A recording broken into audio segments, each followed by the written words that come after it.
Are you ready, kids? Get your parents' permission, check your mailbox, and grab your shopping cart. It's time for the Adventures in Collecting podcast. I'm Eric. And I'm Dave. Welcome to Adventures in Collecting, where we talk toy news, culture, and hauls, along with our journeys as collectors. Now let's see. This decal goes right here. Just like... Oh! Adventurers in Collecting! Greetings from the North Pole, where the elves are busy arguing about which toy lines are getting the biggest restocks this year.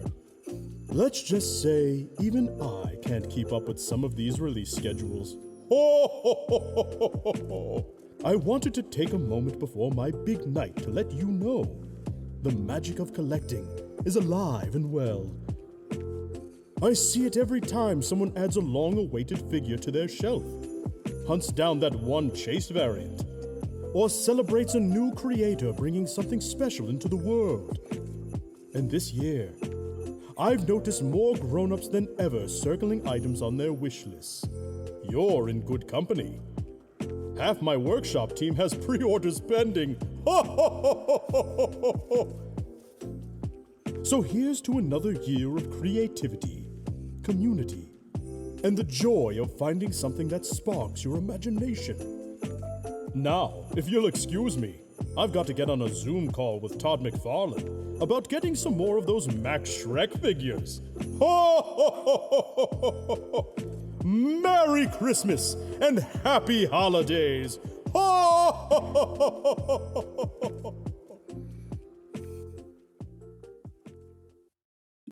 Hello, everybody, and welcome back to Adventures in Collecting.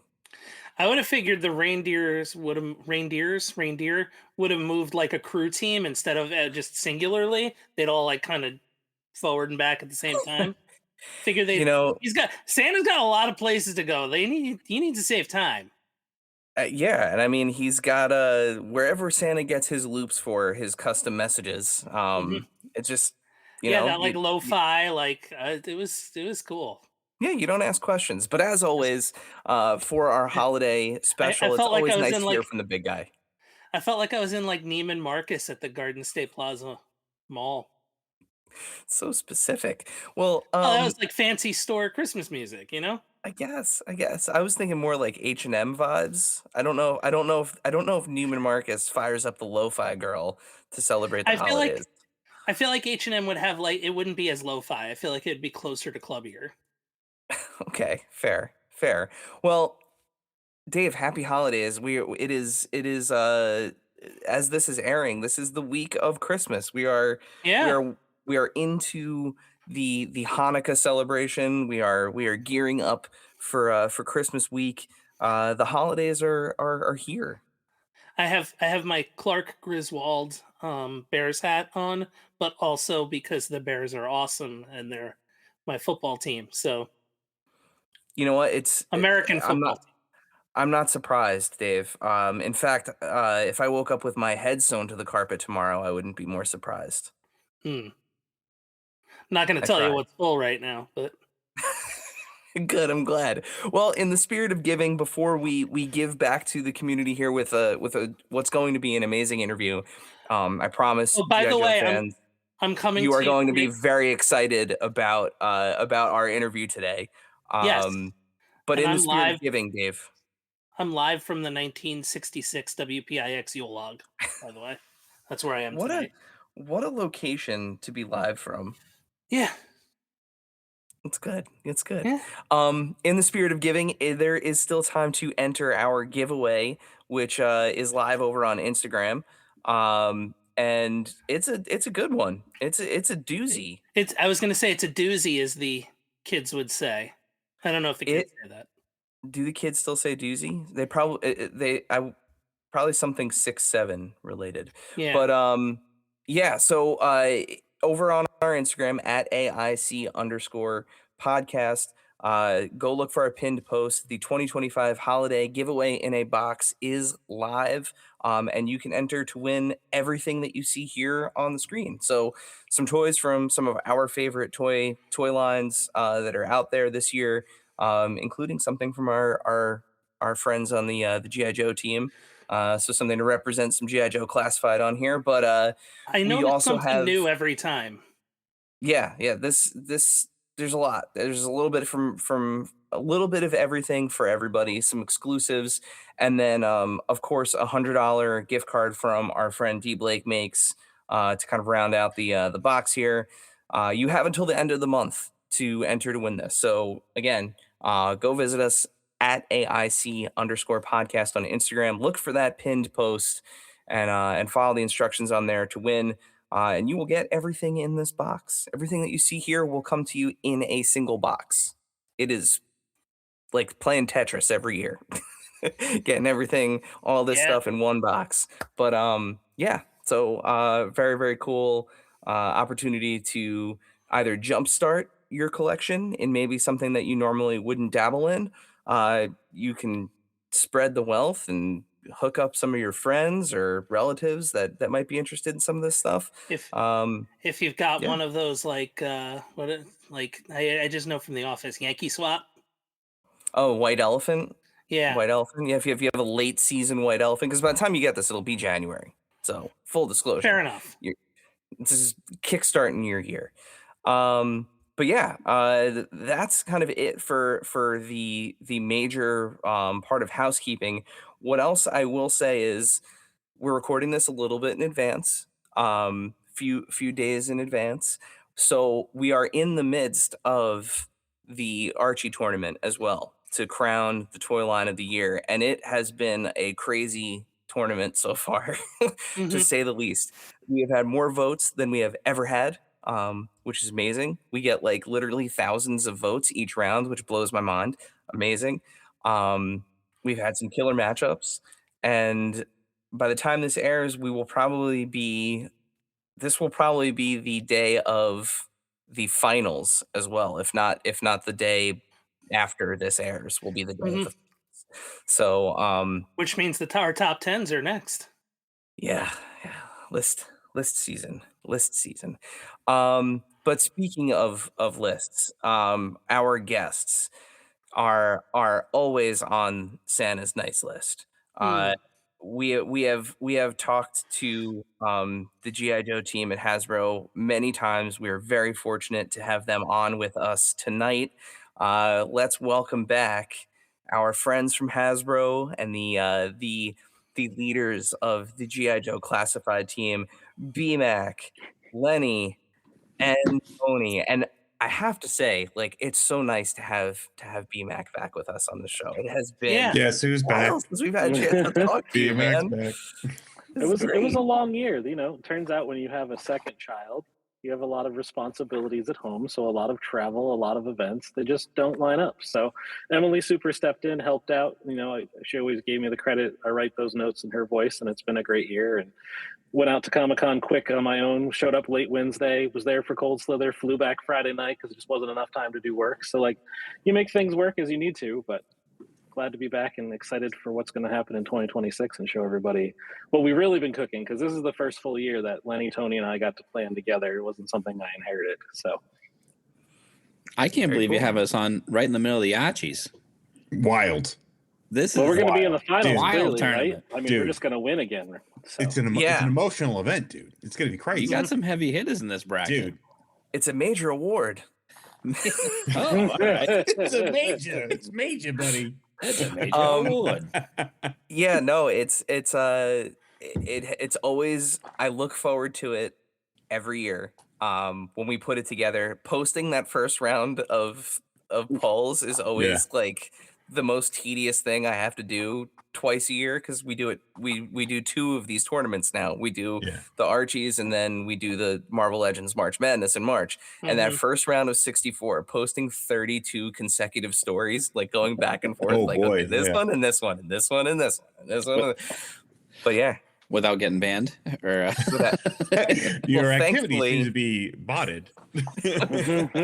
thankfully, I don't have to worry about that anymore. We crossed over that nice little like 10K threshold, so they let us do a little bit more. I love that. Then Nice. you had to do me dirty this year. You had to put my 2 brands that I work on against each other in the first round. Whoops. So, we just decided I would full on Cobra, let everybody know that I've just been a Dude. sleeper agent the whole time. And it's all G.I. Joe. But at the end The of the art day, of the I still random love my... draw. I did like the Family Feud to start was pretty wild. Yeah, it was great. Like, I Yeah. love my team. And Mark and I are super stoked. Everybody loves Age of the Prime, so it's been a good year. But clearly, Joe is where my heart is. So, sorry, guys.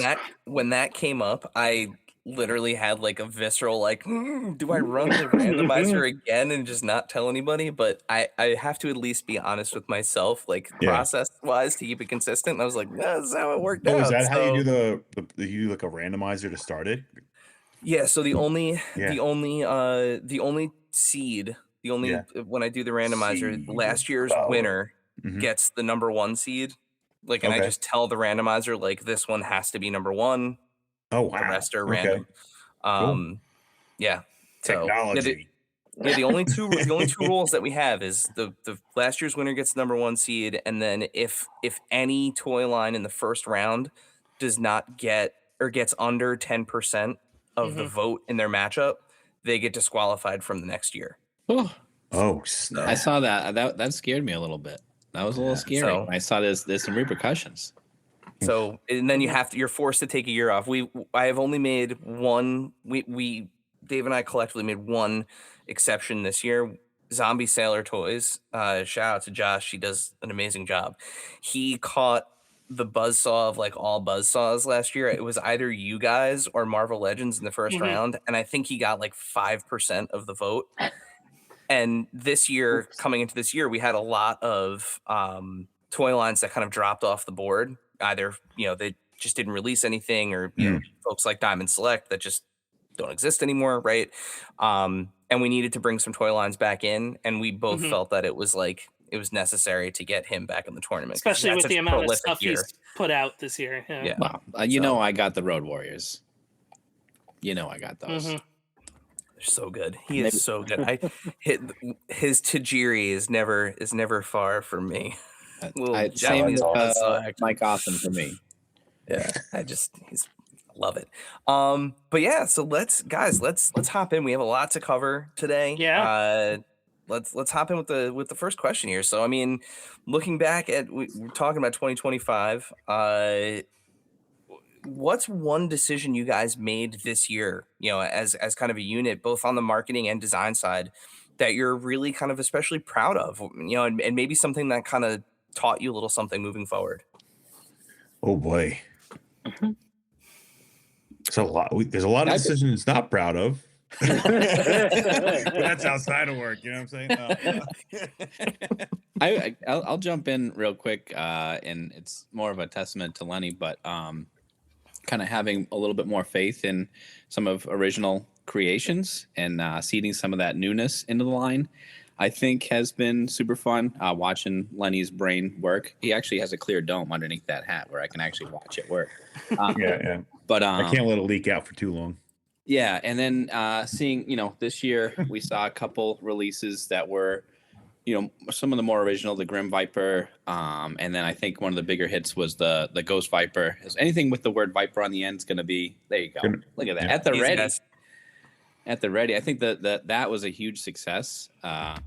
And it gave it's a confidence boost when you see something like that. Yeah. Hey, people do like the ideas that we're presenting that aren't, 40 years old. So, look at the quick swap too. And I mean, and we got to give our brand writer Mark credit for Of some of course. this too. Like, he invented this dire tech thing. So Lenny, really pushed Crystal Ball, made him cool. Like, his goal when he set out was like, I'm going to release Crystal Ball, and he's not going to be the most hated character of all time anymore, right?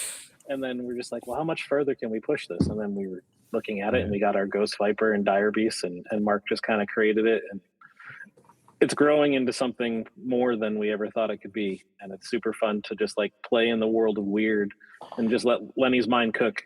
Never anybody's like, what are we going to do? I'm just like, just let Lenny cook. I'll convince the leadership that we're going to sell this toy. Just let him make weird stuff.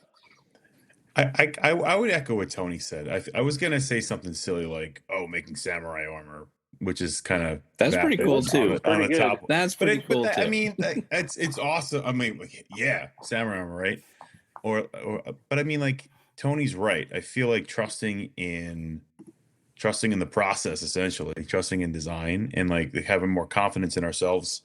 I think it's yielding expansion of the brand, is which we wanted to do from the onset of GI Joe Classified. We wanted to extend GI Joe from its awesome roots to go even further with it and go on even crazier adventures, and then get into other offshoots of it. And I think, with that being said, I think also taking risks with Cobra Law.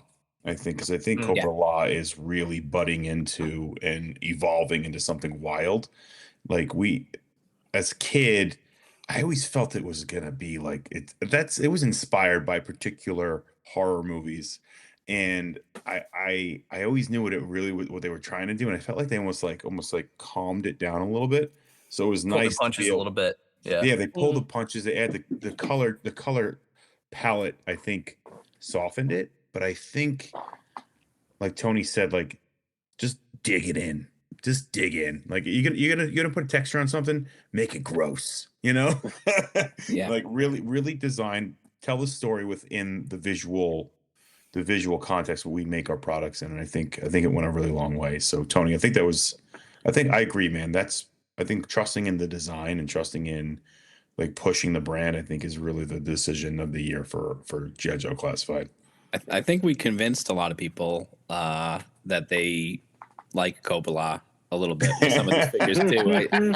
I think they were, again, I get it. I get it. It's so weird. You've got an incredible, you've got these columns of G.I. Joe fans that are, Milsim and fantasy and, just straight cartoon or comic fans.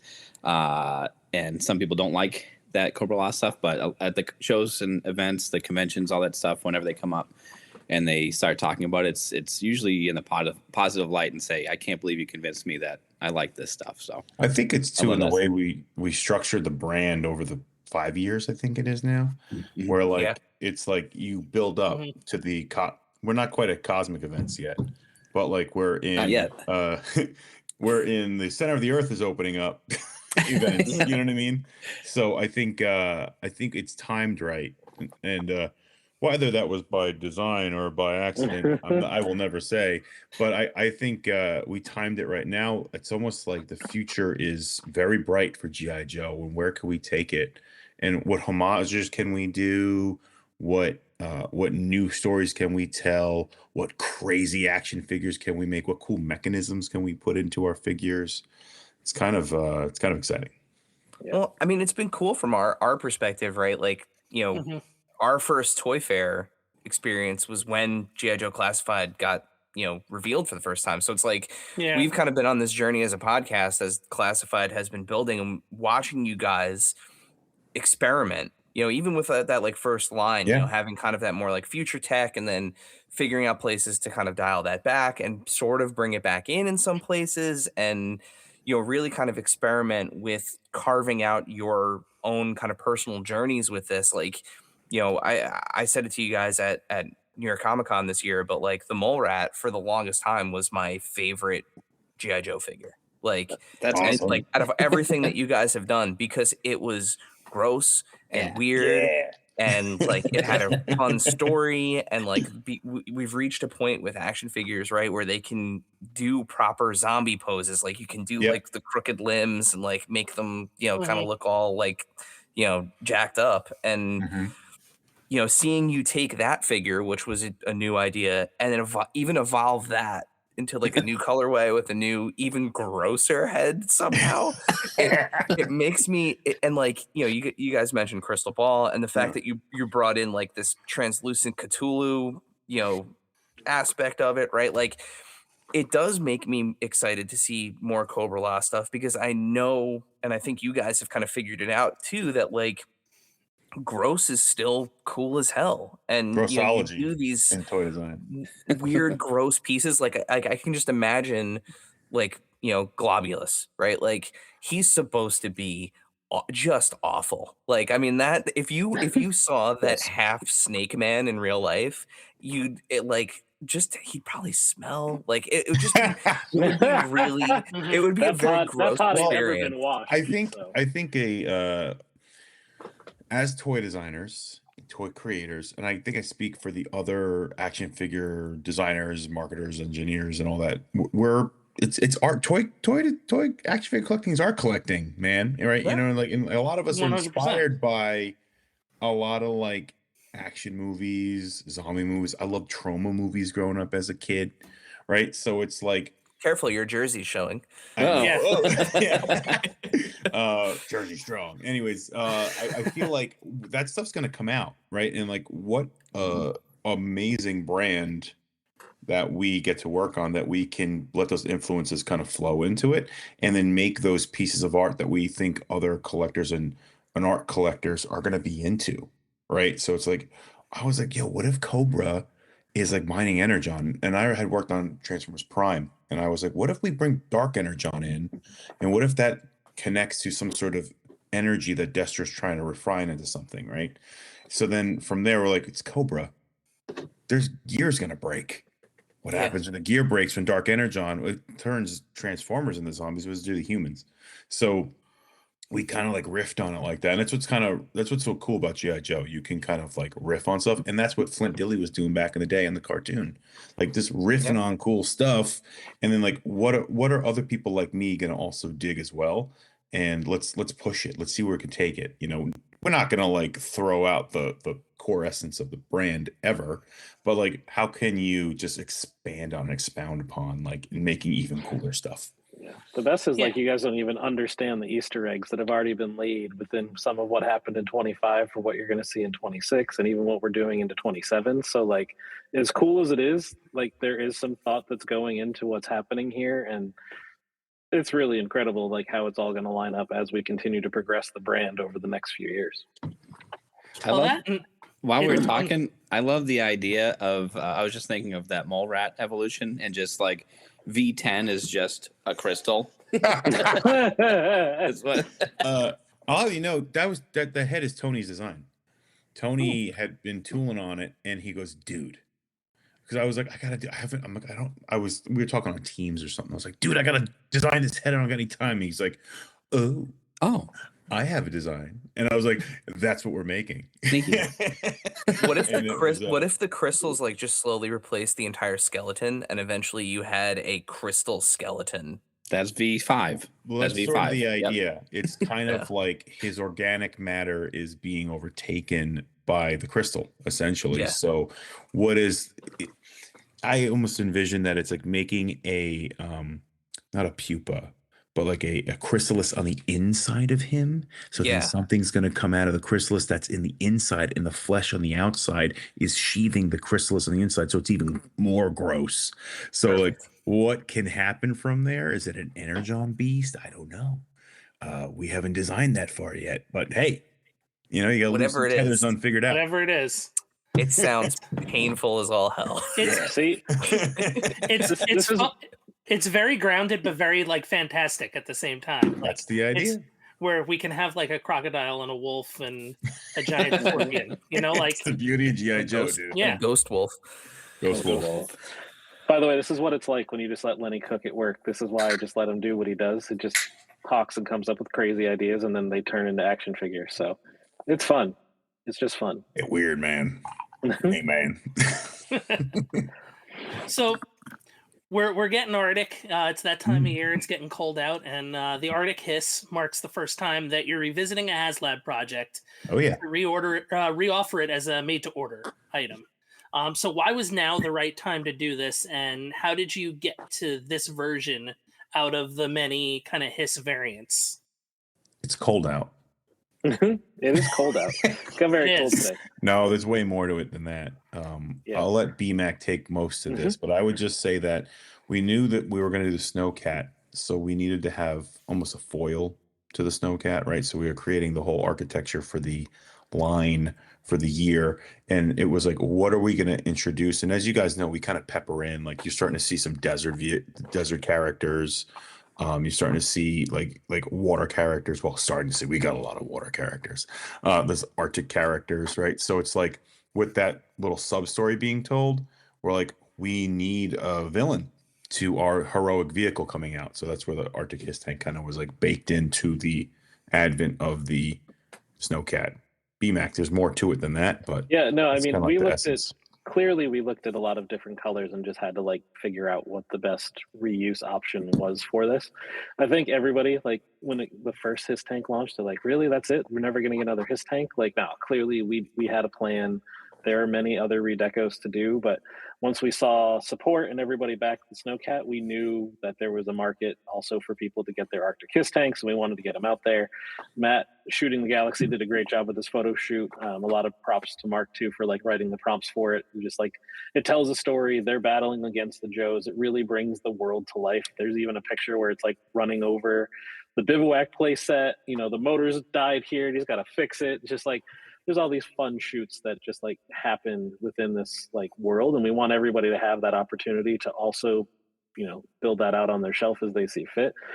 Lenny went to town making this cool Arctic saber-toothed tiger skull head on here to just really kind of give it its own essence too. So just it's a fun way to go. And clearly there are other options in the future as they line up and make sense for people that need to build out other collections of Hiss tanks. And Arctic is such a in the essence of G.I. Joe. I mean, like that's how they get to Cobra Law, going through the Arctic, right? Yeah. So like, and there's so many there's so many comic books with Arctic settings for Joe. So it's like we kind of felt it was a good fit as well. Also, I just like that colorway. I think it's a really nice pop. I mean, like we could have did the red, we could have did the blue with what's his name, the driver. But like I felt like those are very typical as well, right? Like red, blue, like it's like every typical color way ever done on an action figure. So I think that plays a little bit into it. More so the story is going to be driving it more, but the color as well as a touch. And also, if you remember the Arctic Hiss tank, very cool design, but also very minimal. That's why you see like we had like that reticulated snow pattern on the side. I made that up just now, reticulated snow pattern, but it is like a reticulate. I was inspired by reticulated pythons and blizzards. Oh. I don't know how much that's coming across, but yeah, you need. I mean, you need camouflage when you're in the snow. You do. You got to break it up a little bit, man. Yeah. You know. And very cool. The Arctic white vehicle that it's gonna mesh well. So yeah, absolutely. Put your bright red rockets on top so people can see you. Hey, but the polarized red canopy keeps the sun off their eyes. Yeah. So the red canopy is important. Got to keep it. That's that part though. It's like that part of fantasy and that part of real, right? Like there's a part of like visual interest you got to keep because it's a toy.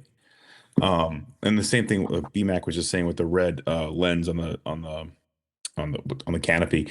That's actually really for Arctic snowblind. That's why like snowboard goggles and stuff are usually red because it diffuses the white of the snow. So we did a little bit of that on there too. But then again, it's like the old school one had red rockets, right? So we're trying to like keep a hint of that as well. So it's like this balance.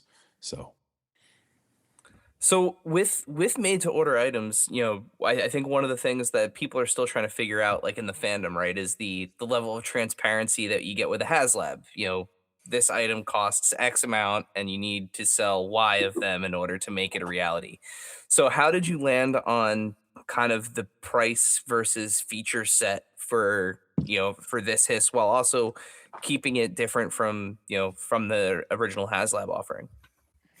Yeah, a lot of it just comes down to, we're 3+ years down the road. Plastic costs more. In the States, we're dealing with the wonderful world of tariffs right now. So that's just a lot of unknowns that you have to assess as a business. I think a lot of it too was like we just made sure that the pieces that we were keeping versus what we took off the original Hiss tank felt important, but like we went with the new updated version for the side panels and then the gull wing canopy on it. So we weren't giving you those tiers and add-ons that you got to make it your classic one with the first one. So we wanted to have those points of differentiation. Again, the rocket system's a little different on the gunner turret there, the accessories for the basket and the rolled up blanket. So there are changes that make it unique. And then again, the texturing pattern and the camo make it different. So we just had to figure out where things go. And at the end of the day, like we are a big corporation, and we just have certain things we have to adhere to when we reuse things. Yeah.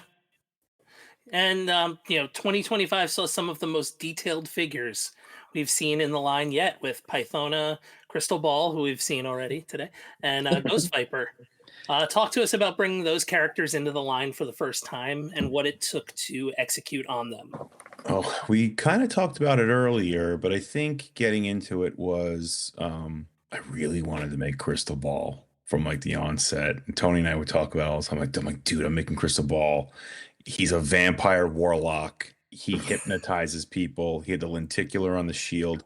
But I kind of leaned more, how do you make him cooler? Because I've always felt like the idea of him was like, that's pretty sick. Like, talk about a super powerful character in a world that's kind of grounded in reality, but a little bit sci-fi, a little fantasy. Like, this guy can hypnotize people like on the spot. Yeah. Sorry. But so I like the idea of him, very powerful Cobra character, right? So we kind of just leaned in. We're like, how can we make him cooler? So we made him a little more gritty looking, the longer coat. Originally, I haven't posted it yet, but originally the design, I was given a bunch of rings. He was gonna have like a lot of like looks like they'd been passed down the family. Maybe that's where the power is coming from. However, when we were sculpting it, and then I did a color study on the first sculpt we got, it just was looking like a mess. I'm like, in production, this ain't gonna come out right. So then the idea came across. I'm like, what if I give him like a gauntlet? And the gauntlet is kind of like part of it. Like, we're not saying where the power is coming from. I mean, we kind of are the dire tech, but like, I wanted it to look like he's got relics on him at the same time he's using that dire tech. And what's powering the dire tech, we'll never tell. But the idea was, how do you never tell? It was like, I wanted to make a character that I always thought was pretty cool as a kid be even cooler, and I felt leaning into the whole warlock, they speak about him in dark corners kind of character. I thought was the kind of way to go with him.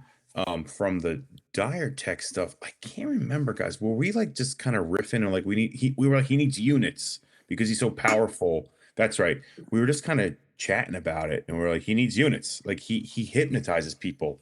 Of course he has units. Why wouldn't he? And that's where we got into like, what if they're exploiting his dire tech? He's using it in a way where like you can't even, it's seamless. It's like it's between fantasy and reality. You can't tell. But the Ghost Vipers use it in a way where it's a little more like they're spreading it. It's more like a miasma that they spread, that kind of and they can manipulate that miasma to make themselves look like your fears, and that's why they come with all this stuff. Originally, it was going to be a deluxe figure, and I was like, but dude, he needs a ghost wolf. So I don't know what happened. He needed a ghost wolf. So I have to say, my favorite thing to do is to take the Cobra head and put it on Crystal Ball. Yeah. Yep. Yeah. That's my favorite. That's like my go-to. It's great because it's got badass old like Remco, kind of like old Masters bootleg vibe to it. Remco, my dude. Right? Okay. Yeah. Yes. Dropping rack to it. Solo World and yeah, dude, that's awesome. all that good stuff, right? That's what I love about those. But you can pop and swap those puppies on anything. It's great. We've been trying to do that this year too, a lot more than often. Lot more the wolf head's often really than good on not. that too. Yes, is what I meant. Yeah, you can pop more heads across the line, and like even like the Budo Samurai gear will fit most of the ninjas. Most bodies it'll fit, unless it's like a little larger body. But like for the most part, you could put samurai armor on anybody you want. So again, we want people to play with them. Oh, that one's awesome. Yeah, I do like that one now. Yeah. Now, like maybe I prefer that one now. Well, the wolf makes you think What of else you like got? 90s vampire movie. You know what I mean? Where like, because that's what we were thinking too. He needed to feel like he goes to clubs. That's why I gave him the long jacket and the puffy fur around it. He's cool. You know, it's crazy. You He's went cool, so, dude. But I also you went I so also hard like on that all of the he heads. looks like I don't think I'm ever gonna put the regular head. he looks like the cover of a metal album. I love it. Like Yes. We'll do that as much as possible. Python is no joke either. I know we were talking about Oh, yeah. ball for the past 30 minutes, but Pythona is pretty darn good. It's also. Do you have that one, Eric? I don't have her. I don't have her in hand. Watch out. Look out. This one was awesome. This one got a ton of paint on it too, which was fantastic. We wiped the entire figure. Every piece has paint on it in multiple ops figure. on every figure, every piece. Yeah. It's insane. Print. And then we went berserk, obviously, with all the accessories. As I pulled up Lenny's deco sheet to start work on this thing, and I was like, all right, we got 5 clams with this thing. Dude, it's Chowderfest in Rhode Island, dude. That's right. Chowderfest. It was Chowderfest at New York Comic Con. That's what it was. Yeah, dude. Yeah, but just the amount of stuff that we're packing in with these things. Again, just given that Cobra Law, that Giger kind of inspiration that I think was in the lore. Yeah, it's been a pleasure to be able to work on these in such detail. It's been super fun to also work with John Jang on all the artwork on them too. So they all have that consistent look across Cobra Law. It's a lot of fun.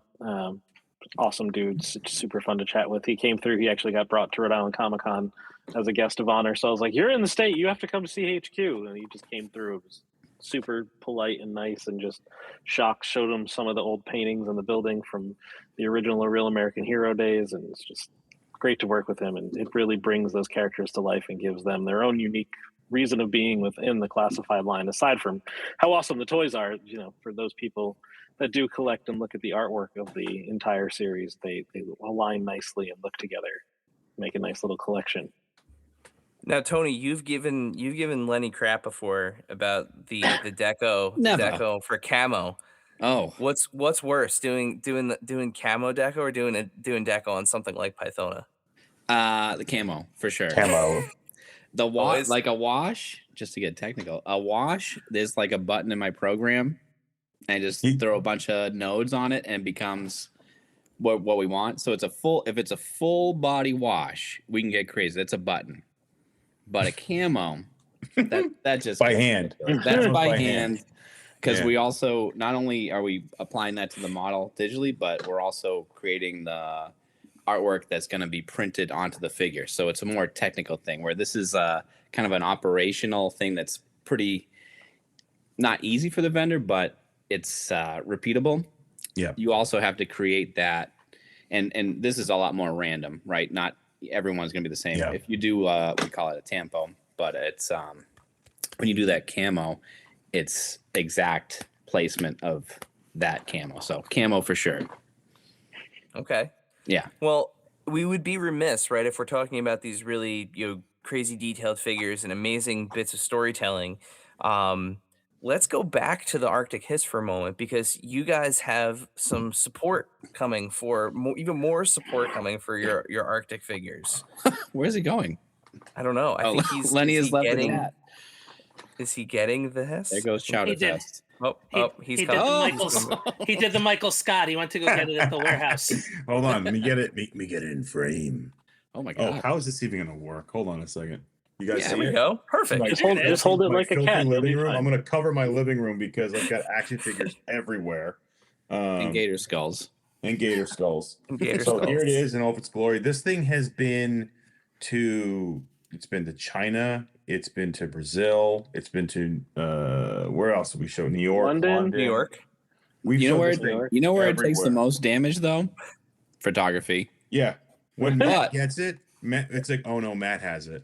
That I'm surprised that model didn't come back in 20 pieces. But I will say this: his shots are so good, we'll forgive him. Shouts to Shooting the Galaxy. Yeah, Matt's the man on Instagram. Matt's great. Corey's great. Those guys do magic with our products. So. It will not have this white in here. This is Matt. That was Matt. Matt added a little flavor on that one. Yeah. So as you can see, the reticulated blizzard. I should name that. Anyways, but so you can see here. So in the final, it's going to be a little more. We're trying to get it more polarized looking. So you'll be able to see a little bit into it better. Trying to do this. Man, I gotta give credit to these reviewers online who do stuff with looking at a camera at the same time. Not easy. Not easy. Not with those mitts. Can you do some ASMR too? Hold on. So, and of course, it's going doors on it. Oh no! It's not rip broken. it off. I promise it's not broken. As as he mentions his massive meat hooks. My bit. Actually, to that regard, it's been everywhere and it is broken. Yeah. But hey, I didn't do that. But you can see here the I'll driver fix on the it. side. Tony will fix it. I'll fix it for you. It's pretty awesome. We're really excited about it. I don't know if it comes across in the photographs, but we put we put C clips all across. Oh, yeah. So you can put weapons across. It can hold weapons in the basket. Something else too. If you don't want the bag on, you can take the bag off. Simple. Bag on, bag off. Bag on, bag bag off. off, Same yeah. thing with the basket as well. So there's a level of customization with it as well. And then also this will come off as well. Wow. So if you buy 3 or 4 of them, you can have them kitted out different ways when you take a picture of like your army of Arctic Hiss tanks. Absolutely. And we kind of like made this is like a coupling piece so that you can put other types of weapons on there from the line. So it's be pretty cool. So you can mix and match if you want to. Trying to think of the other thing to show everybody. Oh, it'll be able to take all the armaments or the armor essentially from the original Hiss tank as well. So if you want to put the ground to air missiles on the side, you can. It'll still fit. It'll still function. I'll show you guys. So the mechanism is still going to be there. It's awesome. Does it have the tow hitch in the back too still? Of course. Yeah. So we kept pretty much the bones, because a lot of stuff is the bones, right? See electronics and stuff like that starts getting a little hairy. Yeah. As you can see, there still flips down, still has the flip down. Again, this model is a painted model, so it's actually starting to lose its paint. So I gotta say, for being across the world, it's doing pretty good. Yeah, held up pretty great. Yeah. I mean, it lost the door, but hey, yeah, Joe, it goes to battle. Not final product. And I promise I didn't do that. These come off as well. Amazing. You can see there. Nice. So pretty cool. Oh yeah, we did give them some support though, right? Like we couldn't just say, "Hey, iceberg's coming," and "Hey, here's some snow serpents." And if anybody was crafty on Black Friday, I know they were on clearance. So hopefully some people were able to stock up for next winter, get ready for those snowshoots. But we couldn't only give you a couple characters in the HasLabs and the Hiss tanks. So we debuted this week. We have our new Joe Troop Builder. So this is our Arctic Steel Core Trooper. Super fun here. Lenny just cooking again per usual, doing fun Arctic things. Love the alternate head on that with the breather on the one side. What's going on in the snow? I don't know. Maybe things are getting wild. Maybe things are getting poisonous. Call me crazy. Maybe he's going back into that cave that turned Snake Eye's hands pink. We don't know. He has options. So maybe that's where they're there. Maybe that's what they're supporting. Maybe we got to call in. Can I say maybe one more time? Maybe you should. Maybe. Mayhaps. But because we gave you so many Joes, if you will. But because we gave you so many Joes with the Snowcat, clearly Cobra needed some more support. So we had to go the opposite way. So this was a 1 versus 2 pack, right? So Arctic Saw Viper, like this is straight out of horror. I don't know. And the wolf head will fit on top of his helmet, so it kind of makes him look like a chieftain of the Saw Vipers, which is unreal. Kind of the vibe we're going with. And I was messing around with. We just had we have Binner figures, and I was like, "Yo, he needs more. And it fit great." I'm like, "Put it in the box." Yeah, just pull that collar off. Yep. And then you put that puppy back over. Yeah. I'm not gonna lie. At my desk in the office, I have a Sarge figure wearing that wolf headdress, riding a snowboard on the top of my cue ball, and everybody comes by and it's just like, "What is that?" I'm like, "I don't know. Ridiculous is what it is. That's the thing it's with awesome the wolf to look at." I want to use it more often. I always, whenever I'm kit bashing, I'm like, "Oh, what if I use the wolf?" And I forgot that it's for a bigger character because it came with Snow Job, who was a puffier jacket. And I'm like, I can't use it because he's a little bigger than everybody else. So we had the opportunity here. And like BMAC putting it on Sarge, you got a wolf pelt, use it, That's the unwritten rule of wolf pelts. If you have a wolf if you have one, you use it. You use it. I like how he's got like his armor is like fresh out of the Running Man too. Like it's got weird 80s / that new Total Recall movie vibe. Yeah. It's weird. It sits in this like weird realm of 80s, mid 2015 sci-fi movie. I love it. He's It's a a great time traveler. colorway for He's this been character. everywhere. He pops. Nothing's not, and look at the cod piece too on him. It's just That's where I got the Running Man from. yeah, He's he safe. is. Yeah, he is ready. He is ready for anything.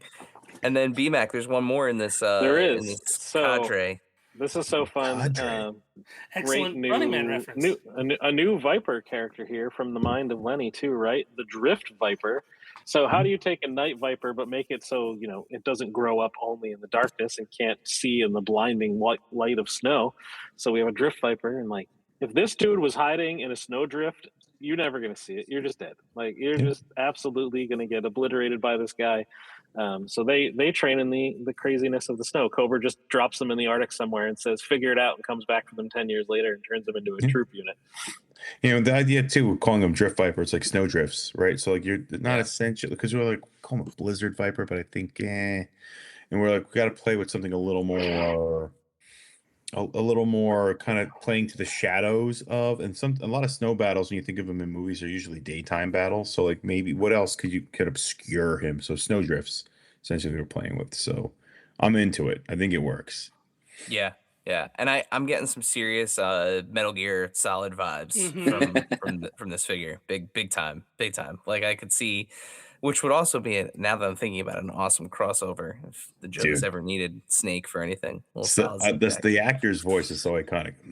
Metal Gear. Remember, he would always kind of growl everything. David Hayter. It's that guy's David Yes. Hayter. Yeah. That's another thing about this mold too.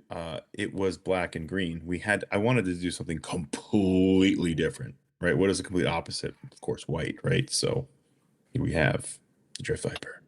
Yeah, and it's funny because usually you don't. I shouldn't say funny. That's not the right word. It's interesting because usually things that are white and gray are usually more kind of like heroic colorways. Like they're not very intimidating. But both of these Cobra editions, because of just kind of some subtle choices, like the way that the red. It's the red. The red pops of red, but also the way that their heads are, like the eyepiece that's on the Drift Viper here, and then of course the wolf pelt and that kind of like wide eyepiece across the top, like makes these characters very menacing. I don't know why it is. Colorway. Like Robotron, like remember that video game? It's also got like a did the bug bad guys in Cull? I remember them being bug dudes because when he would kill them with the glaive, they would break open and like that little creature would come out. Wasn't like a gray like chitin armor or whatever it was? I don't know. Or am I remembering it the way I want to remember it? Hey, you know what? Whatever's making that brain do the things that your brain is doing, keep doing whatever you're doing. I subtle red too. Like it's not like it's enough where it's like if you catch that red, like you're probably in deep too trouble. late. Yeah. You're catching the saw.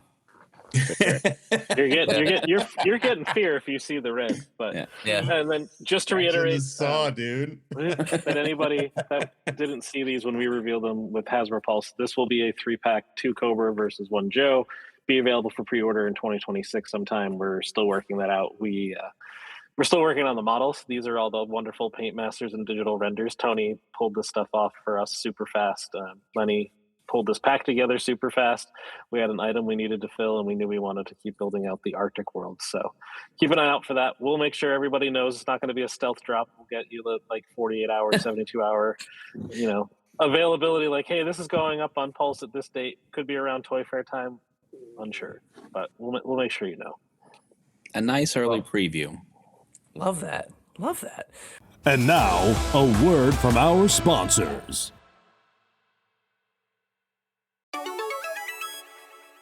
This segment is brought to you by our friends at Chubsy Wubsy Toys. A traditional mom-and-pop toy store in Little Falls, New Jersey, Chubsy Wubsy Toys brings you the best new toys from the brands you love without the hassle of pounding the pavement searching for them at larger retail stores. Visit them in person at their brand new home at 101 Newark Pompton Turnpike, Suite 1 in Little Falls, New Jersey, or online at chubsywubsy.com. That's CHUBZZY.com. WUBZZY.com, and tell them Adventures in Collecting sent you. And now, back to the show. So back to some of the other things that you guys did, kind of firsts for 2025. With Mindbender being offered on a retro card after previously being, that con exclusive, this maybe opens the door for you guys to revisit some of the other heavy hitters that have been con or show exclusives. Oh, like is there Chuckles, is there some figures you'd like? Well, I mean, Serpentor could probably go back out there at some point, but those were also event exclusives. So between the Hiss, which we discussed kind of at length already, and also like I mentioned, Mindbender, when do you guys determine it's the right time to reintroduce releases like that? Time. Yeah. Time is part of it. Ability to execute it, because a lot goes into these things from an executional standpoint that we can't talk about here, but do inhibit us from releasing them more often and when people request them. Because a lot of times when people are like, why are they re-releasing it? It's like, I get it, buddy. I want to re-release it too, but there are other forces that are stopping us from using that particular mold or allocating the funds to do that. That's the most designer answer I can give you. Mm-hmm. I don't know if BMAC wants to elaborate. Yeah, I mean, it's also like a reason for being, right? Like, we want people to be excited. We made our Mindbender. It was a con exclusive. There were some updates that we could make to make him more classic. So, like, he was a perfect fit for the retro card back line. And it just made sense. It had been enough time. There's a lot of new fans, like as weird as that is to say, like this line keeps growing year over year and it's expanding in both directions in terms of age. Like there's those of us who were in the 80s and 90s that love it, but also we're starting to see that like some parents are now starting to bring their kids in generationally and they're getting them in, or they're just walking down and seeing that Islander at Walmart and they're just like, this is the coolest action figure I've ever seen. I want this. It has green glowing wolf in it. So like they're just buying it to get into it, right? So I think it's just a matter of like, we understand that there are people who are joining now and they might have missed out and they don't want to go spend X number of dollars 4-6 times what the figure cost when it first came out to just get it to their shelf. So we can give you a different version of that character that makes sense with a reason of being depending on just how it aligns. So like Mindbender's great because everybody loves him and he's just, I don't know, a crazy dentist turned Cobra doctor, Jack's doctor for no reason. Yeah, he clearly goes to the gym twice a day. So just a lot of fun. So I would say yes, things are on the table. They will make their appearances as it makes sense. I mean, you're even seeing it already with next year. Crazy Legs coming out, getting that classic redo. Sorry, I'm like fussing around with figures on my desk. That looks great, and it fits him perfectly, dude. That's Look the at retro. And here's the big announcement. That's the next retro card. Yeah, Commander, yeah, Snake yeah. Commander. It's not. Snake with the helmet too. It's not. Just to be clear. Got him good. All right, that was a great Sorry, kit man. I bash, didn't mean to though. do that while you were explaining. No, you're good. That was great. That's so fun looking. But Perfect. yes, short answer is yes. We look at them when they make sense. They will make a reappearance. They'll always be different from their first offering, kind of the same as the HasLab. Like we will give it a different reason for being. But they will show back up. And in time, reason for being. We could eventually do reruns. 10-year anniversary of Classified. Maybe it's time to rerun the convention exclusive Serpentor in the super awesome box. Like that could happen. I don't know. We got another 5 years before I have to figure that out. So I'm not going to promise anything, but could happen. Never say never. I always say anything is possible. Well, that's like the most generic marketing answer when you get in all these interviews. They're just like, can you do this? Anything's possible. And they just move on to the next question, clearly. So what's the next one, right? Yeah. So the next one, the Steel Core Modular Defense Post release continues the line's ability to world build at 112. Now that you've dipped your toes in that water, what's the next step when it comes to play sets? I think more focused ones, because they're designed to be modular, right? Like we designed them to be like if you need walls, if you need to like platforms on your shelves, essentially, because you flip them backwards and then you put one on the inside and one on the top, and you have and then they can stack on top of each other. Yeah. So we were trying to make something that was very collector in mind playset and space in mind playset, but I would really like to get into like playset that is sculpted for the moment. You know what I mean? Like I love what Star Wars does with the vintage line and the 1/18 scale stuff, where like those places just look so cool. Yeah. And I'm like, how could we get something like that going on, Joe? Because there's so many cool environments. I mean, like, you want to see military figures doing cool military stuff in military play sets, right? So it's like, how can we get that going? And the same thing, like Mindbender's Lab. What would that look like? You know what I mean? Like, and how can we execute that? And like, but I feel like modular is awesome, and we're going to continue to do modular stuff when the opportunity arises. But I'd love to do stuff that was not modular, so that we can really focus on the sculpture. Yeah. Yeah, something like a bat repair station would be cool too. Oh, that'd be awesome. Love that dude. one. Awesome. That's a great like idea. Yeah, like I saw somebody Write that down. I was gonna say almost like it's so funny. What made me think of that was when NECA did the like the Monsterizer, right? Yes, The Remco Yeah. Monsterizer, and they did the Monsterizer in 1/10 scale. Mhm. And I was actually, like putting a picture together. I think it was actually for the snake armor that I was when I was taking a picture. But I was thinking like, Yeah. oh, wouldn't it be cool if I had like an operating table for a bat? Yeah. Like, Mhm. and it comes with like new arm attachments, and like you could kind of customize one of your bats, and like that would be a cool like you said, like in the moment play set that wouldn't be enormous. Yeah, that's at one the full whole scale. problem. It's like, 'cause I got to figure out like, what are you making? How big is it going to be? What's the price that's connected to that? Because like BMAC was saying, plastic's expensive. So it's like, you got to kind of like weigh all that stuff out. And then at the end of the day, can it look cool? And is it a useful utility for you to use within your collection, where you're going to get that and not 25 Cobra Troopers? You know what I mean? So it's like, it's like trade-offs, and seeing what'll be successful at the end of the day. And sometimes we're going to hit, sometimes we're not going to hit. We're trying to hit every time, trying to get a home run every time. But so essentially, it's just it's an evaluation process. But I think, long story short, I would love to make more sculpted things that are dedicated. Like the bags came out awesome with the Trench Viper.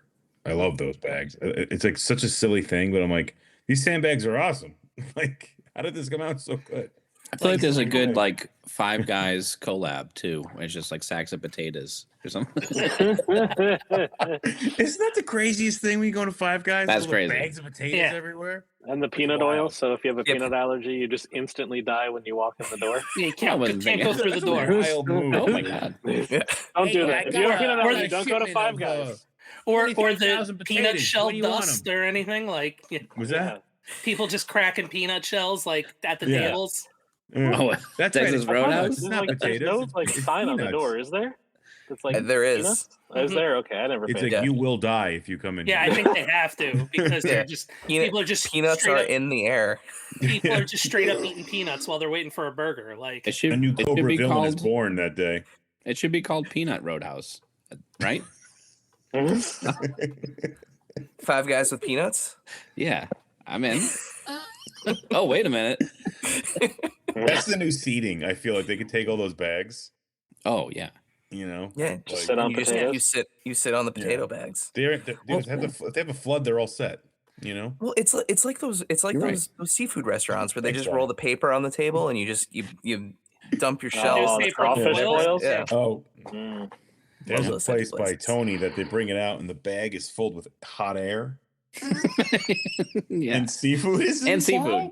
There's also seafood in there. Yeah. And it's seafood, but it's like it's the seafood hot air is in the bag, and you pop Yeah. the bag, you rip it open, and it's just Oh. like this wet, steamy mess of mollusks, incrustations. Yeah. I It's want great. that. I want that in my body. It's Cobra La in a bag. Mm. It's Cobra La's. That's the name of the restaurant. Yeah. Perfect. Perfect. Yeah. Well, speaking of bringing things to life like Cobra La in a bag, you guys brought a piece of G.I. Joe to life in 2025, like literally. Cold Slither. Dave's got the shirt on. We got to see them in New York. It was amazing. We the had shirt from the show. We were Yeah, there. we- I can prove Hell it. yeah. Yeah. we had Ripper on the show. That was awesome. which was Yes, great. that's awesome. Great. But tell us, BMAC, how did that come together, and is it something we're going to see more of in the Yeah. future? That story is crazy all in of itself. So I literally get brought over to the Joe line. So it was kind of split between Emily and I. She was managing the Pulse items. I was doing mainline because I still had a ton of Transformers work, and she was doing some other stuff like finishing up some stuff with Rangers and whatnot. And she happened to be out on vacation, and I had to like make a call in the moment about this Pulse item that just wasn't going to happen. It was going to be a externally licensed thing, and the contract wasn't getting done, and it just wasn't coming together. And I was like, all right, we got to pivot. We need a Comic-Con exclusive. I have this thing. I've been talking to this record label friend of mine for years. He has a buddy who literally already wrote 10 songs for Cold Slither. We need to make this Cold Slither set. And Lenny's like, I'm not making 4 dudes in spandex for Comic-Con. Like, it's just not happening. That's not Well, classified. caveat. It's not cool. Caveat: it was a money thing, not a spandex thing. And it was just funny. And I was like, oh, I think this can come together. And then like it just all started to take shape. Lenny figured out how to pull it together. Our graphic team got super behind it and made that entire insane packaging. Huge shout out to our franchise team at the time. It was Michael. He took the idea and ran with it and got all the contracts done. Marie on our music team was able to also help out with that. And then it just turned into something all of its own.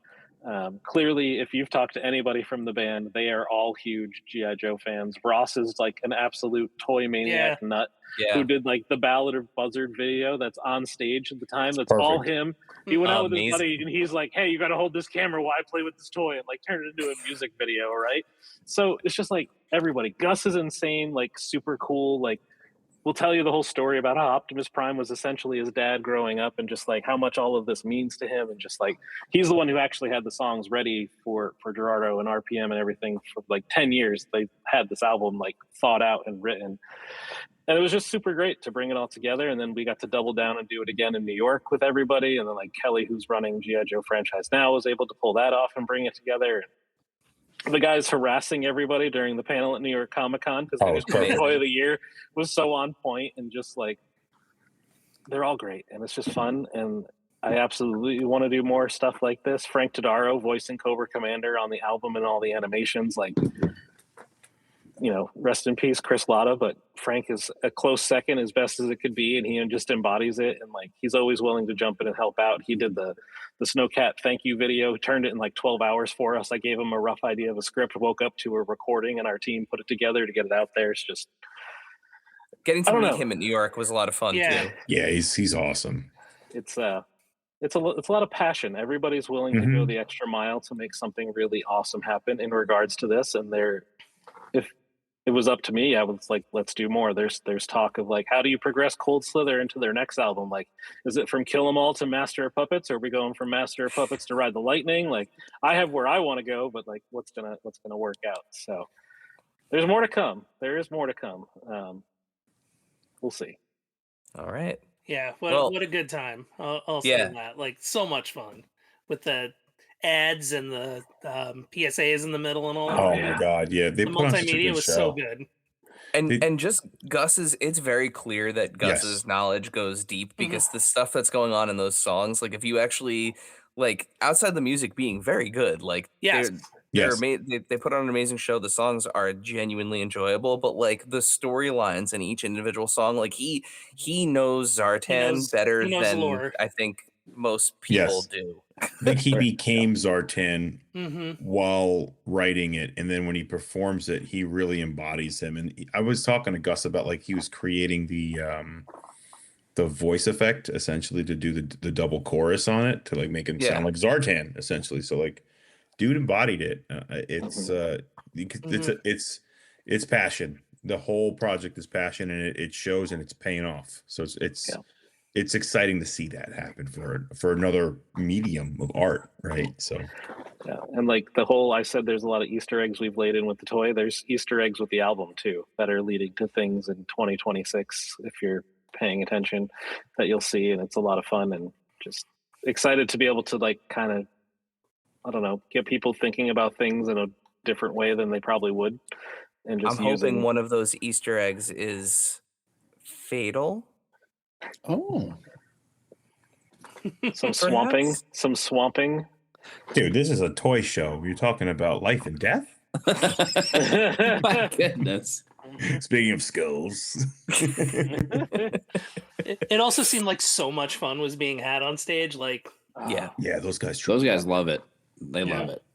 Yeah. You guys they're came all- back after the show too, and those guys just they can't get enough. After the first show, they talked our ear off about GI Joe. We're like, yeah, GI Joe. And then the second show, like, yeah, GI Joe, yeah, GI Joe.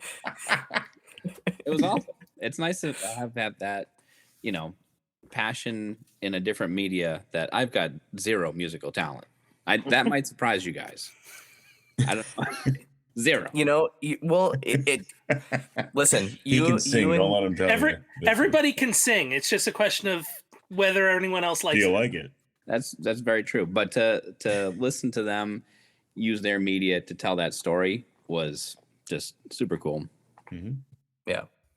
Well, with that, it's time to head into our Q&A. So we knew you guys were coming on, and boy, did we get some questions. Oh, boy. So we've got some questions for you guys to answer here. So This could be a record too. Like if it didn't.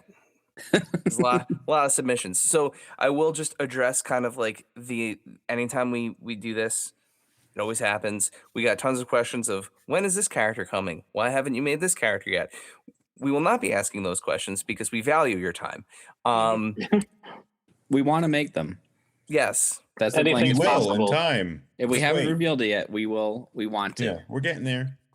So let's just jump right I'm in not here. wearing this hat as a hint. The Bears literally are just a good football yeah, team dude. Mhm. Oh, Dude, and a team I'm that I with you. root for. I'm with shouts you on that. shouts to this dude at New York Comic Con Every by the way, for giving this out. The campaign is amazing. Tony told him, it's like, we can never make it because you'll stop giving us swag. At Fridge Fandom. Here, I'll plug him. I want I'll more plug free him shit. at Fridge Fandom. No, Does he really does a good great work. job. Yeah. So yeah, first question, Dave. Do you wanna start us off here? Yeah, sure. From one Dave to another at Super Dave 817. One asks, Dave to another. Yes. How will the legacy line that's the fix, right? Or is that squeeze? One thing leads to another is the fix. Oh, I don't know, man. I'm just Okay. going. How will the legacy line grow moving forward? That question could take us into so many directions, I think. But Yeah. I think we want to get into real life heroes. So how can we celebrate real life heroes? Whether they're military, whether they're servicemen members, whether they're our police force firemen, First responders. first responders. So we want to get into a lot of that stuff and really celebrate people who basically take care of us, right? So take that as you will, but we'll expand upon it in that direction essentially. Yeah. There's also like a lot of potential reuse, right? Like we know that, yeah, we nailed the black firefighter outfit in this first year, but like we got a lot of people like, hey, my fire department wears the tan. Oh, the tan black one, yeah. lines. Like, how do I get that? Or my fire department wears the safety green with the reflective lines. Like, when's that one coming? And we hear you. And there's so many options, and we want to support everybody. And like the line has the opportunity to do that. There's a lot of environmental stuff we can get into with them as well. So maybe there's a hint there for something for next year. Here's a little juice. Here's a little juice. Ooh, The first deco sheet was a tan fireman. that What? was worth a squeeze. Yeah. That Yeah. There juice. you go. Yeah. But black is more It metal. did look cooler. We did a It looks couple. cool in the black. Yeah. All right, let's go right into the next one here. So Yeah. we've got at Great Lakes Hot Rod 2015 Mhm. asks, are we any closer to getting accessory packs like we had in the 3.75 inch line? I'll just say yes. We're actively looking at how to do that in a way that makes sense. We understand there's a lot of 3P product out there that works within all of action figure world in our 1/12 scale, but yes, we are trying to figure out how do we make new, what can we reuse, how do we get you a stack of stands for people who want that official GI Joe stand. I know that was something I always wanted to buy a bunch of back when I was a kid because you lose them consistently. Those are the mines. I always lost Oh, the mines. mines. Yeah. Mines. Or I'd like having the different colors in the same like backpack. Oh yeah. Alternate, Yeah. and they meant different things. Mm-hmm. I was telling stories. So I won't say how soon, but I will say yes that we are closer than we've ever been, and it's something we look at. Love that. Awesome. At Chiller Perfectionist asks, can we get Snow Job on a retro card since his only other release was an exclusive? It's a good question. Again, Can we? anything's possible. Anything's possible. Oh, should we hit him with the Emily? We cannot speak to future product or characters. I had to leave one of them in, and I picked my favorite Joe. It's totally, but we got the snow theme right going got on. the snow thing going on. We understand. I It's realized winter. that's why that was there. I was like, he loves Snow Job, and we're talking a lot about snow. Maybe we're talking a lot about snow. I guess we could say that we know it's in high demand. We know it was an exclusive. We know that it's been a while since he got released. Yeah, we know, and we know. Yeah, exactly. So we do want to get there. You could maybe say we know. I think they know. I think they know that you know. You know that you know. And you know, we know. and you know that they know that you know. Yeah, and we all know that you know that they know. So, Sick. And maybe we know now. yeah. And knowing, And is half knowing- the battle, guys. Is Yes. Yes. Yes. That's where Oh, it's supposed damn to it. go. Missed it. No, I was setting it up. So this is always interesting. You know, G.I. Joe has such this kind of like wide array of an ocean of, you know, kind of content to pull from. So for 4D2 asks, are Adventure Team Joes something that's on the table? We've talked about them. Mm-hmm. We've talked about them. We have. It's a fun like little subsection of Joe, and like you can see we're slowly trying to get to collections where we can, and it makes sense. We do bring up Adventure Team. Mark, our brand writer, all the time is like, we should get Adventure Team out there. Just do this here. And it's like, okay, got it. We'll do it. So yes, we're looking at it. We want to honor, like, clearly we did the 60th anniversary in 2024, did those 4 action soldiers. Now it's continuing on in Legacy. There could be a home for Adventure Team when the time is right, and it makes sense for how the brand needs to progress. Yeah, and if you look at that old product and you see all the animals and things like that, you know that gets Lenny. Look, he's cooking already. You can see him cooking. If you're looking, you're not cooking. Oh, all right. Damn. Yeah. He careful. You're gonna wind up getting the saw. That's Chef Roblox. Well, that polar bear is now my favorite polar bear since my other favorite polar bear plays in Baltimore now. So. Oh. No. Oh. Pete Why'd you have to make me Alonso. sad, Dave? I don't know. All right. Our next question comes from @Nelson McDougal. Why was Nelson. the boot/ankle rotation left off of the Saw Viper, Blowtorch, and Sci-Fi? I will say it was left off of 2 of the 3 of those figures. What? Sci-Fi has it. Oh. It's hidden really well on Sci-Fi. It's actually underneath his silver armor. And if you look at Saw Viper and Blowtorch, there's a lot of pieces on those characters. Sometimes you got to make some hard decisions. There we go. Design decision. There we go. Mm-hmm. So, @Fuller Figures asks, in 2025, G.I. Joe Classified dipped into the Palatoy territory with Carl. Are there plans for more of this? That was so loud. Oh, the dip? Yeah, The dip came out loud? I said, so "Dip?" loud. I didn't a loud realize it was dip. gonna come out It was loud. That's amazing. I actually thought it was to the point where I was like, did I say Palatoy wrong? Yep. I went. I Is was it coming shocked. out loud Slightly now? slightly Is it coming scared. out loud now? No. No. For some reason, it just Yep. it sucked up the dip. Yeah, it was. It enhanced Hold on, good dip you You were enhancement. you were performing for the back row that time. Yep. There you go. B-Mac, did you get the question? I got distracted. Yeah, no. It's like, are we tapping into more of those regional characters in Classified? And is it possible? Again, anything's possible. The entire history of Joe is on the table. Clearly. I think we're hearing from a lot of people, we went to CCXP. Well, the Hiss Tank and Emily did, the rest of us didn't. But Brazil clearly had its own market. Fun School in India had its own market.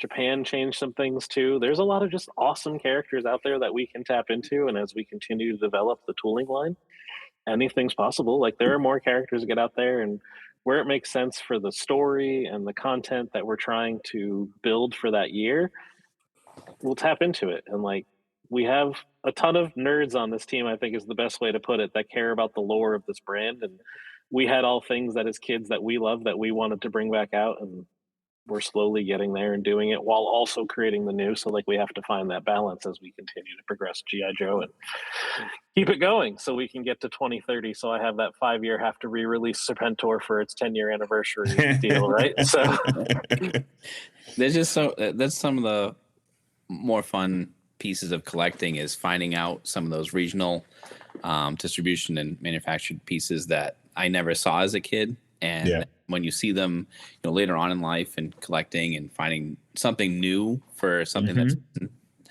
40 plus years and just from the 80s timeline, it's just super cool to find all those small, not small, but pieces that I never saw before, and would love to bring that to Classified and mainline. I mean, it's kind of like Old Man Outback. Like, we let in with Old Man Outback. I mean, we're paying attention to that stuff, and I think it rules. That figure rules. It does. I love that figure. That's the superior Outback out of the two of them. 100%. I think couldn't agree with you more. I think if that's any indication to just echo what B-Mac was saying, if it's cool, we're gonna get it in there. You know what I mean? Like, we like Tony said, like, you're finding stuff like later in life. It's like, what? And then like he wasn't even Old Man Outback. He had like a completely different name. Cannot remember for the life of me right now. But like, why wouldn't you? It kind of adds a layer to the story, and Classified is like its own telling of all that stuff. So how do we bring it to our line and make it all meld together and tell a cohesive tale?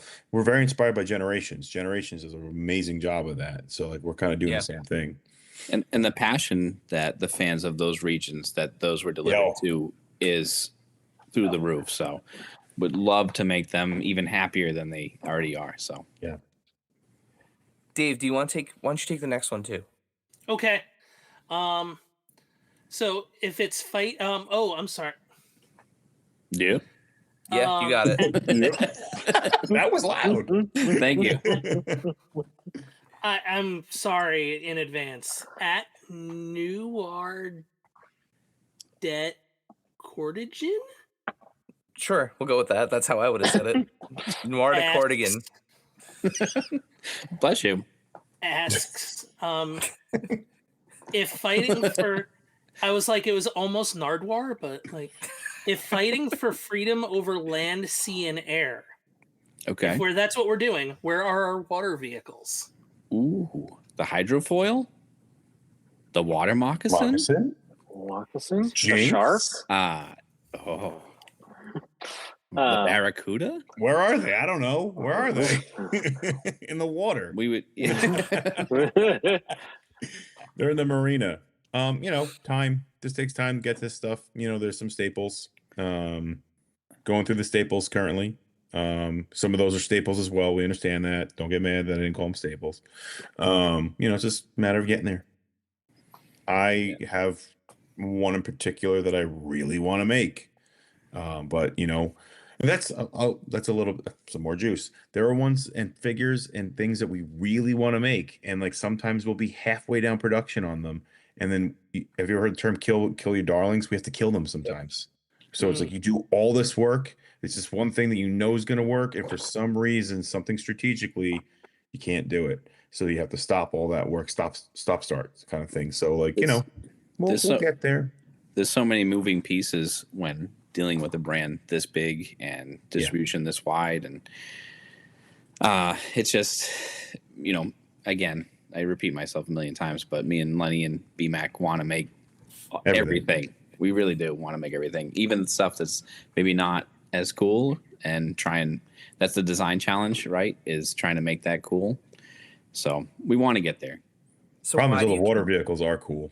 They are. Why do you keep killing the air skiff then? Why do you keep killing it? You know about that one? Why have you killed it so many times? Dare you. He's in the files. He's in the files. He's in the files. It's also like, again, it goes back to that cohesive story that I keep saying, right? Like, it'd be disjointed to give you one random boat just plopped in the year somewhere, and then all of a sudden you have this one-sided shelf. It's it's a Devil Ray or it's the Shark, and it's just there, and it's just like, okay, well, where's the Cobra or the Joe foil to this? And it just like vehicles we're hearing too. We're listening. Like, yeah, they take up a lot of space at this scale, and everybody has limited shelf space, so we're trying to just make sure that we're being mindful as we do it. It makes sense. Certain things like a hydrofoil, it's going to be big. Like, if you look at the original A Real American Hero box, and then you just look at that and you're like, yeah, I'm going to go get that in classified. It's going to be bigger than a his tank. So, well, you got a shelf for water for a giant boat.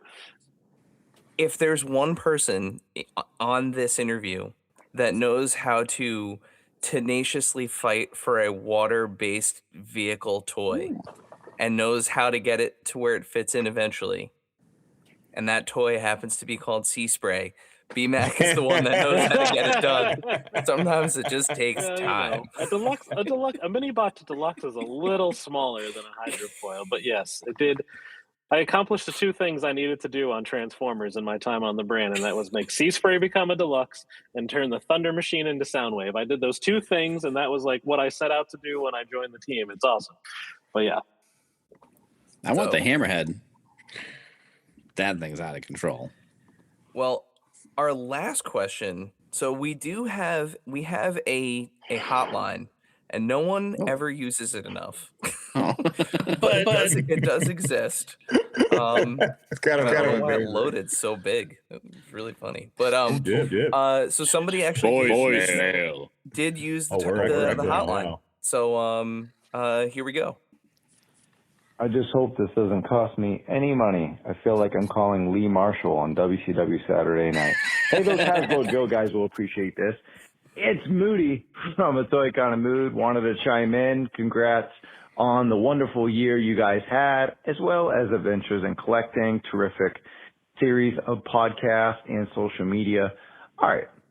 How big is that spreadsheet that you guys have in determining what the next G.I. Joe classified wave is, or what figures are coming out? It's got to be massive to scan across all forms of Joe media with past cartoons, not only A Real American Hero, but everything else later, in addition to the wide span comics and the modern era and O-ring toys. It's got to be massive, right? What goes into making those decisions? I'd love to know. Cheers and happy holidays. It's Moody. See you later. Bye. Happy holidays. Hey, happy holidays. Yeah, man. A lot goes into that. I would say the spreadsheet is not huge. It's different every year. We have our list on our computers, and I think we go back to old spreadsheets essentially to kind of be like, oh, we didn't get to that one essentially.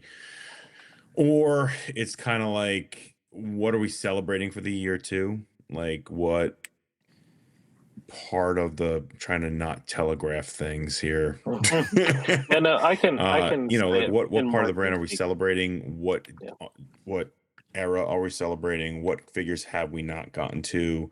What figures excite us? What figures should we bring in? What newness should we bring in? It's a kind of a cauldron of bubbling ideas that kind of it solidifies, and then we go back in and we change it again. No, a lot goes into like how we design our waves too, right? Like Joe and Cobra balance. You'll see starting next year, like you see in the first wave, there's only 5 characters now, right? We doubled up on a troop builder because we know you're going to want to buy multiples of those. So like we're bringing that consistency now to the brand as we look at the year and making sure that we're giving fans what they want, and they don't have to wait for the next case to come out. There's a lot of carry forwards from the first wave. Like, you're not seeing Snake Eyes on shelf through the whole year. You're getting in, you're getting out. And like when that wave's gone, you're getting 5 new characters. And like that's how we're going to consistently keep doing mainline. There's also a lot of new next year. Like within mainline, I'll just be honest, there are 2 all new characters that you know nothing about. We haven't name dropped or anything yet. Again, letting Lenny just kind of cook. So we have a new Joe, we have a new Cobra, super fun. And they're just going to tell fun new stories that are setting up, again, other Easter eggs for future stuff as we continue to get there. So there's a lot that goes into it. Looking at all the eras, there's a lot of stuff to get to too. And like, you know, there's a lot of different things we can take learnings from around the company. Like, do we want to have some screen accurate stuff at some point, kind of like studio series? Yeah, we can look at that. Clearly, everybody here, I think, thinks Resolute is one of the best pieces of Joe content ever. Is classified slightly stylized from it, sure, but can we do like actual Resolute Destro at some point? Yeah, like let's get to that point. It's just a matter of when can we do it, because that movie is incredible, and I think there's a lot to tap into there. So like, we're looking at all of it, moments in time that make sense as we plan things, but we're also balancing the waves in terms of like finishing the original 13. Hey, we know we're this deep into 84. Let's tap into 87. Oh, we're in the 90s now. We're doing some Ninja Force stuff. Like, heck yeah, where's that gonna go? Yeah. So slice and dice, baby. You a dice kid or a slice kid? So neither.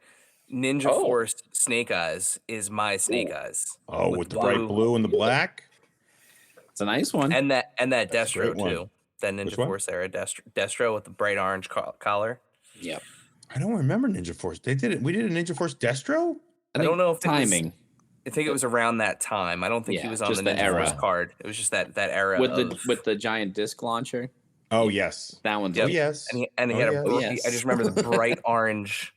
Orange collar instead of red. Yes, that was also one of my. Dude. That was my Destro. I missed out on the OG as a kid. Ninja Force, I would say we were our age is prime Ninja Force. Prime, like we were like laser targeted, I think, by Bazigian. It was Storm Shadow for me. Ninja Force. Yeah, Shadow. Ninja Force Storm Shadow is excellent as well. I love that Storm Shadow. Yep. And I think wasn't there a Ninja Force Zanzibar too? That was like. Zanzibar? They did. There was like there's a Storm Shadow knockoff with oranges on it. Zanzibar, I don't think. There was somebody with. It was Dojo. Dojo had rooted hair like Zanzibar. Maybe Dojo. That's who it was. That's Dojo. Who it was. Yep. Yes. Yep. Yeah. Ninja Force Dojo. That's the one. Yeah. And Zartan, of course. Ninja Force Zartan, awesome. Yeah, that bright was green pants. What doesn't say ninja like a guy in bright green pants and a bright orange mohawk and orange eye makeup? And it's perfect. I already changed nothing else. Yeah, that was the crossover for me and Eric at that point, because I was like, getting into like 11, 12, 13, and Eric was perfectly like, all right, I will take over your collection. Yep. And these Joes are mine now. Yeah. He clearly took his flag, right? You just inherited his flag and just continued the legacy on. Oh, I never had that flag. One of my friends did, and that's still the other thing that like that thing was like 80s computer. Like it took up a whole room. Like you can imagine a whole house. And a perfect transition, because for a lot of people that is their Grail item, and this brings the end to the end of our Q&A section. We have a fun little holiday themed question for you guys this year. So if each of you could wake up with one G.I. Joe item under your tree this year for Christmas, it can be something that exists and something that you never had, like a flag, or it could be something that like it could be one of each, or it could be both. That you would love to see made. But what for each of you, what would that item be? That's a good question. I mean, I never personally had a flag. My cousin did have one, so I got to play with it. But this does mark my 41st Christmas of not having a USS flag under the tree, because I guarantee you my wife did not order me one. But I think for me, like, I never had a Mamba as a kid, and I absolutely loved that vehicle because I had the Tomahawk, and I was just always mad that I never had the Mamba to like fight against it. And I love the Tomahawk, or Eagle Hawk as it's called now, right? Like, loved playing with that toy. Loved Lift Ticket. It was just a fun thing. So I think a Mamba would be the thing. Like if I opened that up under the tree on Christmas morning, I'd be really stoked. That's a great one. I'm gonna go a little more attainable just because I know my wife is gonna watch this podcast. Tony. I'm gonna go Headman because I never had him. You never had Headman? No. Oh, I'm sorry. And his Headhunters, obviously. Headhunters. If I can get greedy. But I feel like be greedy. You're on the nice list. You're allowed. Oh, thank God. First time for everything. But that's attainable. I think my wife, who's watching the show, maybe the ears of the door right now. I don't know. But that's where I would go. Headman, because that was just so weird with the little. He was so good. Yeah. Hat and the pinstripe and the drugs. I mean, but I just love that Joe and Cobra came together to tool this guy up, and what a unique squad. I never had. I'm gonna say the Defiant. Oh, okay. My word. Because it's arguably more plastic than the Flag, which is crazy to think about. It was an epic toy. The kid down the block had it, and I remember being like in awe of it because it was like as big as us. And it's just the mechanism alone. It would like rear up, it would open up. You can go into the spaceship itself. It's a playset and a vehicle at the same time. I want to be greedy too, Tony. And I want. Well, now I want a Defiant. You want a Defiant? Well, hey. Now I want. I'll get you get a Defiant. And you get a Defiant. And you get me a Defiant. And you get a Defiant. Check under your chair, Lenny. Some lunatics to go with that Defiant. Okay. Yeah. See, that's what I want. See, what if I flip it back on you, fellas? Yeah. What do you guys? Eric and Dave, if I may be so bold. I mean, I have removed myself from like retro buying at this point. There's just too much like new stuff out here that's amazing. Smart. That you haven't stolen from Dave. Got it. That I have not stolen from Dave. Or gifted. For me, it would be between two things, and I kind of tipped my hand already by saying that Ninja Force Snake Eyes is like my Snake Eyes. Like I would love. I know it is just a matter of time. Like you guys said, anything is possible. But it would either be that, or it would be honestly the Thunder Machine. You know, the core Dreadnoks team is so close to being completed. You know, at least like the main members, right? Not the extended Dreadnoks family, but yeah, the Thunder Machines, that one piece that even though I said I'm not going to buy any more larger vehicles because I am out of space, that would be the one where I'm like, yeah, I'm gonna have to get that. So Eric, yeah, I thought you were gonna once again ask for the apron and the chef's hat. But these guys know that already. I don't want to get beat up online. Speaking of the Dreadnought team, we need a Dreadhead Cletus, right? In the line, like, just need to make Cletus. Yes, I just like to watch Lenny laugh every time I bring it up. Like it's a joke. Cletus. Every time he's like, "We need Agent a Dreadnought." Faces. I'm like, Cletus. We need to make. No, never. No, it's not a Dreadnought, but we gotta make Agent Faces. we tell our design director it's never happening, so it's just funny. No Agent Faces. I get Cletus before we get Agent Faces. But yes, to Dave's point, Chef Roadblock, who's now recently featured on the cover of a new G.I. Joe comic on top of his food truck. I love that. Absolutely love Chef Roadblock. I like that Roadblock's coming in hot. Yeah. Coming in hot. Yeah. Can we get like while we're talking about that, like huge shout out to Robert Kirkman and Josh Williamson and oh my God, Tom Riley and everybody else that's working on all those books. Ben Abernathy, just like awesome partners, super fun to work with. They're all passionate. I think sometimes they know more about our brand than we do. And they go hard, they go deep. And like every time, like, you know, typically Lenny gets to do a little sit down with Josh for Yojo June. And just like, there's an hour and a half of conversation that nobody ever gets to see. And it's just the three of us like nerding out about this is what we're doing for the next 2 years. And you're like, this is great. So like huge thanks to those guys and the partnership and just everything across Energon Universe and like Cobra Law, being part of Void Rivals now, and just like they're really architect something exciting for this brand and all of these brands and Hasbro in general. So, I think that's the best Christmas gift to me, is that I just have this stack of comics that I'm still super behind on, even though I'm reading future scripts, and just like great team and partners to work with. So yeah, Chef Roadblock was super excited when we saw that piece of artwork come over internally. Sure. Dave, what about you? What's your thing for So Under the Tree? like all my favorite characters have been made pretty much already. Like that I played with a lot when I was a kid. Like up to and including like Breaker was my first G.I. Joe figure. I'll never forget, because I always used to think he looked like my dad. Breaker looks Pretty like accurate. dad with a beard. Yeah. Yeah, it's true. So like for me, what's left are the oddballs. So like Fridge, the Triple T, like dress uniform Gung Ho. Oh yeah, That's nice. a great one. Yeah.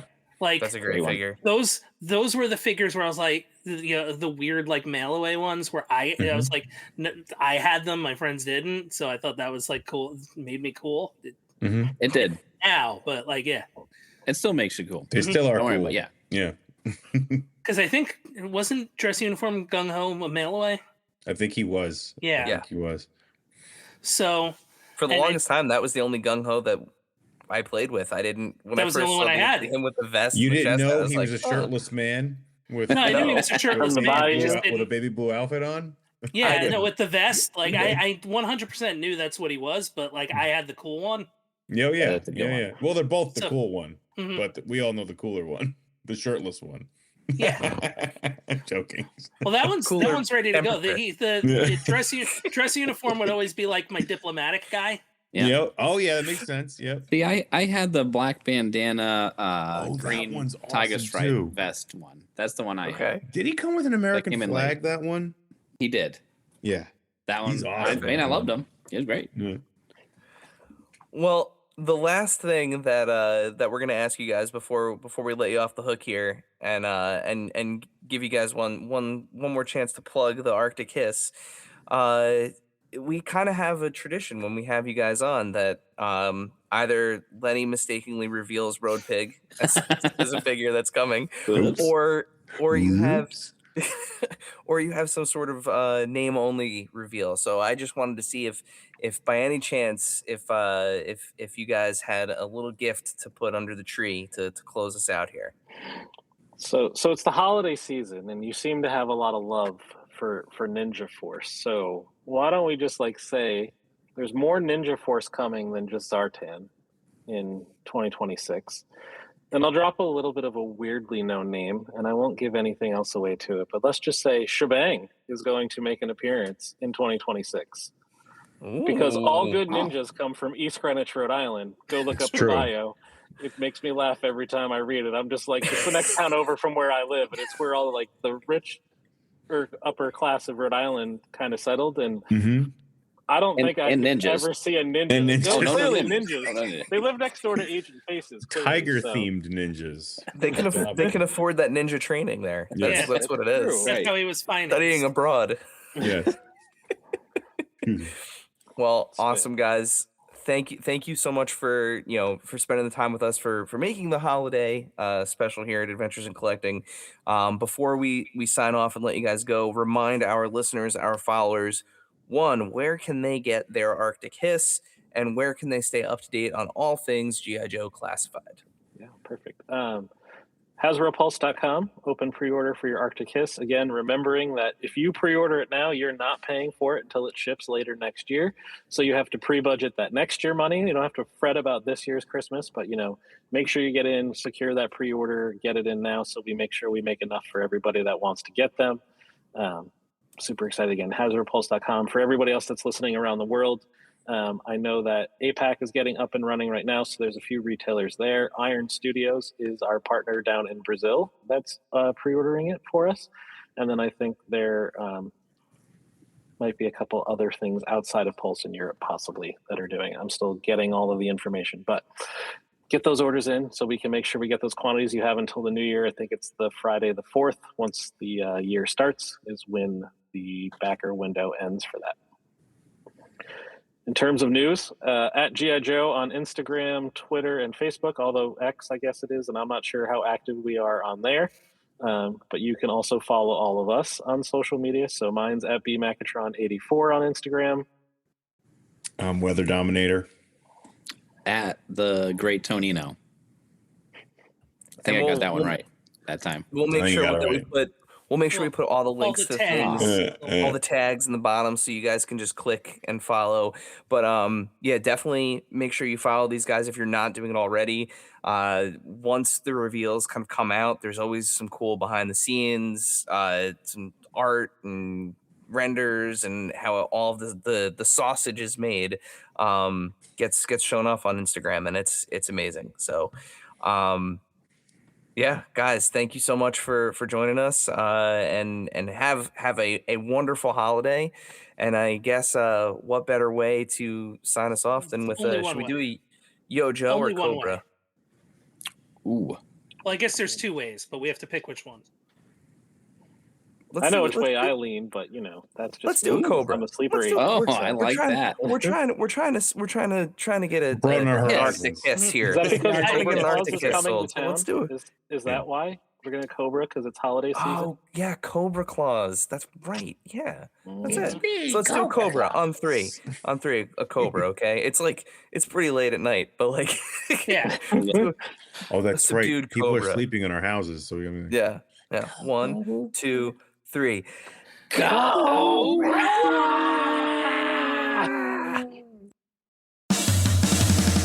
Thank you for hanging out with us today. Subscribe, rate, and review this podcast wherever you listen, and then tell your friends to do it. Thanks also to Joe Azari, the golden voice behind our intro. Learn more about him in the show notes. Our music is Game Boy Horror by the Zombie Dandies. Follow us on Instagram and TikTok at Adventures in Collecting, and on Twitter at AIC_podcast. Stop by and say hi. Show us your hauls and photos. Tell us your toy stories. Maybe we'll talk about it on a future episode. Don't try this at home. Void where prohibited and some assembly required. Each sold separately, not a flying toy. Consult a physician if your toy run exceeds more than 4 hours. This has been a non-productive media presentation. Executive producer Frank Hablawi. This program and many others like it on the Non-Productive Network is distributed under a Creative Commons Attribution Non-Commercial No Derivatives license. Please share it, but ask before trying to change it or sell it. For more information, visit non-productive.com.